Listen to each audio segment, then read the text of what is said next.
Thank you so much for joining us. Our pleasure to have you on the show on WION yet again. How do you read the conversation between Modi and Trump? The first time the two world leaders met face to face, how do you think it went?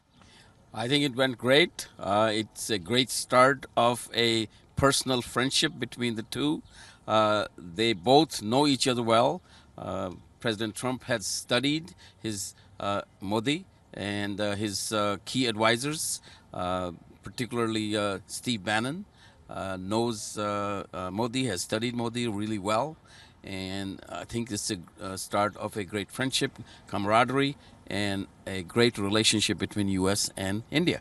What do you think about the conversation specifically? They didn't really touch on a whole lot of topics that were assumed to possibly talk about, but we also have to put things into perspective that they only had, a few hours in the White House, one-on-one, face-to-face, things like H-1B and jobs, but they did address another key issues like terrorism and trade. How important do you think these dialogues will be going forward as India and U.S. continue to solidify their relationship?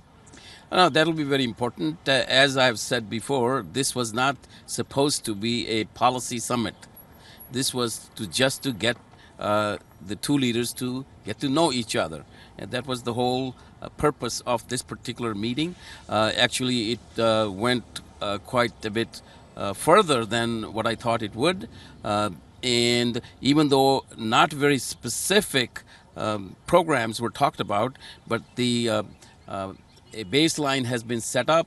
Anticipation is there to increase the U.S.-India trade to a much higher level.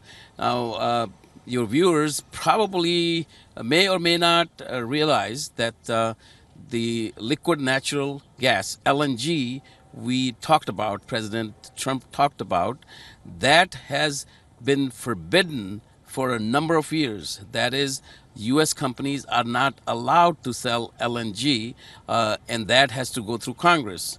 That's one thing. For example, the second thing is advanced defense equipment. That is not allowed to be sold to India because from the older policies, India is still considered to be a Soviet ally, even though Soviet Union is not there. And Pakistan is considered to be an American ally, even though geopolitics has altogether changed, but the laws are still the same. And we are standing here right in front of Capitol Hill, and it's important to know that all these things have to be approved by the Congress. Now, previously, the Republican-controlled Congress was always in favor of increasing the trade between our two countries. That is on LNG, defense, technology, agriculture products, and all that. However, we were not getting too much support from the executive branch, that is President Obama in particular. So here, this time, President Trump has embraced India, as he said on the Republican Hindu Coalition rally on October 15th, New Jersey. Right. And then they have constantly referred to that particular statement that if elected, he said at that time, if elected, U.S. and India will be best friends. Right, they'll have a true friend in the White House. That's right. And all those promises which President Trump has made throughout the campaign, he has kept on all different fronts, including the U.S.-India relationship. So this is just a tiny start and a relationship establishment, and going forward, it is going to be great.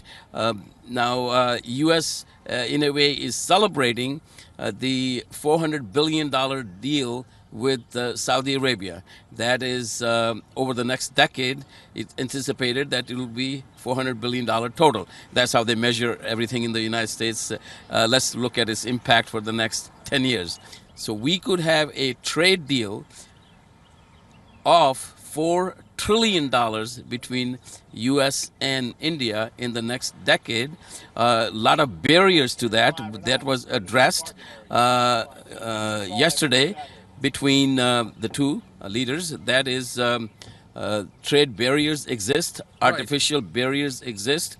Some are really true, barriers, that is legislative barriers I've talked about that the Congress has to fix with the support of the president, and for the asking from the president.